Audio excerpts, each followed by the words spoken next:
Hello दोस्तों, कैसे हो यार आप सभी। आई होप कि आप लोग बहुत ही बढ़िया होंगे। और आप लोगों को सिर्फ दो ही चीज़ों पर विशेष रूप से यार ध्यान भी देना है, आपके हेल्थ पर और दूसरा आपकी पढ़ाई पर। ठीक है, हेल्थ सही रहेगा तो पढ़ाई आपकी अच्छी रहेगी। अभी बीच में यार हम लोग कुछ दिन से क्लासेस नहीं कर रहे थे, ठीक है, उसका कुछ रीज़न था। बट रीज़न की बात नहीं करेंगे, नहीं तो बहुत ज़्यादा टाइम हो जाएगा। ठीक है, डायरेक्ट हम अपने पॉइंट पर आएंगे। जो हमारा क्लास में छूटा हुआ था कुछ क्वेश्चन, हम उसको कंप्लीट करेंगे, है ना। तो देखो, हमारा क्वेश्चन जहां पर छूटा हुआ था वो कौन सा क्वेश्चन था भाई। एक्सरसाइज 5.1 का पढ़ रहे थे हम लोग और क्वेश्चन आपका 4 था। और इसमें हमने कुछ क्वेश्चंस कर भी लिए थे। कुछ बच्चे ने ये आपका 4 क्वेश्चन बचा हुआ था, तो कुछ बच्चों ने इसको कर भी लिया होगा। बाकी जिन्होंने नहीं करा हुआ यार कोई बात नहीं, सारे क्वेश्चन मैं बताता हूँ ना कि जो भी चीजें आपको प्रॉब्लम करेंगी वो चीज मैं बताऊंगा।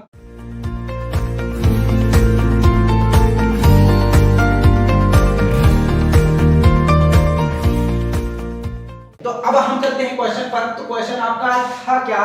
तो क्वेश्चन आपका ये है कि which are the following are APs, means की अरिथमेटिक प्रोग्रेशन। ठीक है, if they form an AP find the common difference d and write 3 more terms. ठीक है, कह रहा है उसके बाद कि भाई अगर ये इनमें से कोई भी आपका अरिथमेटिक प्रोग्रेशन है तो उनके जो डिफरेंस होंगे, कॉमन डिफरेंस, उसको हमको निकालना है। साथ ही साथ उसके आगे के 3 टर्म्स हमको लिखने हैं। ठीक है, तो ये जो क्वेश्चन बचे हुए हैं और इसके पहले हम लोगों ने जो करा हुआ था, सब में यही चीज आपको करना है। अगर कॉमन आपका अरिथमेटिक प्रोग्रेशन है तो कॉमन डिफरेंस निकालना है, नहीं है तो कुछ नहीं करना है। ठीक है, सिर्फ चेक कर लेना है बस, है ना। तो जैसे यहाँ पर आपका है ये वाला क्वेश्चन आपका, ठीक है, ये 12 वाला आपका क्वेश्चन क्या है कि √2, √8, √18 एंड √32 लिखा हुआ है ना। तो अभी इसको हम क्या करेंगे, देखो ये आपका ऐसा है, यहाँ पर पहले लिख लेते हैं। √2 है, कॉमा करके देखो ये जो √8 लिखा हुआ है इसको हम क्या लिख सकते हैं, 2√2। इसकी वजह क्या है, देखो √8 जो है इसको हम अगर प्राइम फैक्टर करते हैं, इसका फैक्टर करेंगे तो क्या क्या होगा, 2 × 2 × 2, है ना। ये तो आपका रूट रहेगा ही। अब ये जो आपको दिख रहा है 2, मतलब अगर 2 का पेयर बन रहा है, कोई भी नंबर होगा अगर पेयर बन रहा है तो उसको हम बाहर कर लेते हैं रूट के, जो चीज हमने यहाँ पर करा हुआ है। अभी 2 हमने बाहर करा हुआ है, लेकिन ये जो बचा हुआ है 2, ये एक अंदर ही, क्योंकि ये पेयर में है नहीं तो इसको हमने ऐसे लिख लिया। अब यहाँ पर आपको कंफ्यूजन नहीं होना चाहिए। ठीक है, अब इसके आगे हम चलते हैं। √18 लिखा हुआ है तो इसको भी कुछ इस तरीके से ही चेंज करेंगे। कैसे चेंज करेंगे, इसका भी हम फैक्टर निकालते हैं। ठीक है, तो जैसे √18 हुआ, अभी आप नहीं निकाल पाते हैं तो आप ऐसे भी कर सकते हैं, कोई दिक्कत नहीं है। तो 2 9 जा कितना हो जाएगा 18 और 3 3 जा 3 1 जा, देखो यहां पर आ रहा है ना। ठीक है, अब यही चीज देखो 2 × इसको ऐसे लिखते हैं 2 × 3 × 3। देखो पेयर इसका बन रहा है, 3 का बन रहा है इसका, तो हम क्या करते हैं 3 को बाहर कर लेते हैं। तो अगर 3 को बाहर करेंगे और रूट में 2 बचा हुआ है तो कुछ इस तरीके से बनेगा, यानी कि √18 की जगह पर हम ऐसा लिख सकते हैं। क्लियर हो रही बात। अब सेम ऐसे ही इसको भी हम चेंज करेंगे। अगर ऐसे डायरेक्ट करने की कोशिश करेंगे तो आप नहीं कर पाएंगे, कंफ्यूज हो जाएंगे कैसे करना है हमको। ठीक है, तो √32 को भी हम ऐसे ही करते हैं। आओ, तो यहाँ पर रूट का 32 है आपका, 2 से कैंसिल होगा 16 होगा, फिर ये 2 से कैंसिल होगा तो कितना हो जाएगा आपका 8 होगा, फिर ये 2 से कैंसिल होगा तो 4 होगा, फिर ये 2 से कैंसिल होगा तो यहाँ पर 2 2 जा और 2 1 जा। अभी देखो यहाँ पर पेयर किन किन का बन रहा है उसको देख लेते हैं। मान लो ये दो हैं, ठीक है, तो इसका पेयर बना, इसका पेयर बना, ये दोनों बाहर आएंगे। तो यहाँ पर बाहर आएंगे तो ये समझना 2 × 2 में ही रहेंगे। ये दोनों अगर हम बाहर आ रहे हैं तो मीन्स कि इन सभी के बीच क्या में क्या होता है, मल्टीप्लाई होता है। ठीक है, तो 2 × 2 बाहर आया एंड ये आपका जो एक 2 बचा हुआ था ये तो रूट में ही बेचारा रह जाएगा। तो यहाँ पर आपका इतना आया, अब इसको मल्टीप्लाई करेंगे तो कितना आएगा 4√2।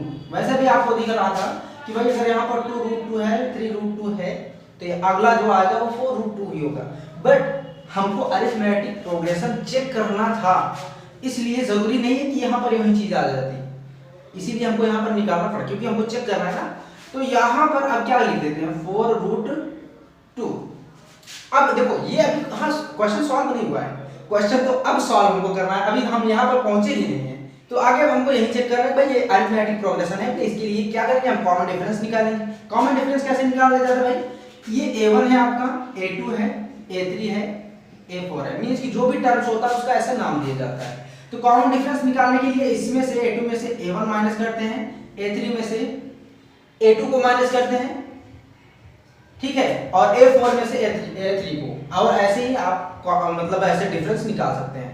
बट जरूरी नहीं है कि आप बहुत ज्यादा ही निकालें, 2-3 का निकालें। अगर सभी का डिफरेंस कॉमन आ रहा है मींस कि सेम ही आ रहा है तो वो समझ लो कि अरिथमेटिक प्रोग्रेशन है। जैसे यहाँ पर हम निकालते हैं, देखो मींस कि 2√2 है और माइनस का √2, 2√2 माइनस का √2 करेंगे। अब यहाँ पर समझने वाली बात है, कुछ बच्चे तो आप इसको कर लेंगे, लेकिन यहाँ पर जिन बच्चों को नहीं समझ में आ रहा है उसको समझो कैसे इसको हम डिफरेंस निकालेंगे। ये √2 है ना, इसको आप बिस्किट मान लीजिए, क्या मान लेंगे, बिस्किट। तो यहाँ 2 बिस्किट हुआ और यहाँ माइनस का बिस्किट। बिस्किट का मतलब है कि यहाँ एक बिस्किट ऑलरेडी है, मींस बिस्किट लिखा हुआ है तो एक बिस्किट होगा ही, है ना। अब 2 बिस्किट में से एक बिस्किट माइनस करेंगे, कितना होगा, एक ही बिस्किट होगा। अब इसको अगर एक ना भी लिखें, बिस्किट ही अकेले लिखें तो भी तो एक बिस्किट होगा ही ना। वही चीज यहाँ पर भी है, मींस कि 2√2 में से अगर √2 माइनस करेंगे तो वो आपका आएगा √2। समझ में आया। तो इसका कॉमन डिफरेंस मतलब इन दोनों का बीच का जो डिफरेंस आ रहा है वो √2 आ रहा है। अब ये इसको कॉमन डिफरेंस नहीं कहा जाएगा, जब सेम आने लगेंगे तब उनको कॉमन डिफरेंस कहा जाएगा। अब ऐसे इसमें भी निकालते हैं, 3√2 माइनस का 2√2, सेम अभी जैसे हमने बिस्किट वाला एग्जांपल लिया था वैसे ये भी है। मींस कि 3 बिस्किट में से अगर 2 बिस्किट माइनस करेंगे तो एक बिस्किट ही बचेगा, 1 बिस्किट, है ना। तो 3√2 में से 2√2 माइनस करेंगे तो बचेगा √2 यानी कि 1√2। देखो इन दोनों, इसमें भी वही आपका आ रहा है √2 ही। अगला भी चेक कर लेते हैं, क्या पता हो सकता है चेंज हो जाए डिफरेंस, ठीक है। तो यहां से क्या करेंगे, 4√2 माइनस का 3√2 कर लेते हैं, ठीक है। अब इन देखो इनके बीच का अगर डिफरेंस निकालेंगे तो भी आएगा आपका √2 ही, क्योंकि 4√2 माइनस 3√2 है। यहां पर √2 आ रहा है, यहां पर भी √2 आ रहा है, यहां पर भी √2 आ रहा है आपका, मींस कि ये क्या हुए आपके कॉमन डिफरेंस हुए। अब कॉमन डिफरेंस अगर हुआ और देखो इसमें कह रहा है कि आपको कॉमन डिफरेंस निकालना भी है, तो इसका कॉमन डिफरेंस वैसे भी दिख रहा है आपको, क्या हो जाएगा √2। तो कॉमन डिफरेंस तो आपका वैसे भी निकल गया। अब हमको क्या करना भाई, इसके 3 आगे के 3 टर्म्स लिखने हैं हमको। यहां पर सीधा सीधा लिख देना आपको 5√2, 6√2 एंड 7√2। अगर इस तरीके से आपको लिखना है तब आप क्या करेंगे, यही 5 से कितना हो जाएगा आपका 25 हो जाएगा, 2 × 25 कर दो। अब इसका मल्टीप्लाई कर दोगे तो √50 आ जाएगा। ऐसे इसका भी कर दो, 6 6 जा 36 और 36 को इसके अंदर 2 में मल्टीप्लाई कर दो, 7 7 जा 49, 2 में अंदर मल्टीप्लाई कर दो, हो जाएगा आपका इस तरीके से। समझ में आ गया। अब आते हैं नेक्स्ट क्वेश्चन पे, आपका जो है वो है √3, √6, √9, √12। आओ इसको देखते हैं कि ये अरिथमेटिक प्रोग्रेशन है कि नहीं। सबसे पहले हम चीज की कॉमन डिफरेंस हम निकालेंगे, मींस कि डिफरेंस निकालेंगे वो कॉमन है कि नहीं है वो तो सॉल्व करने के बाद पता चलेगा, है ना।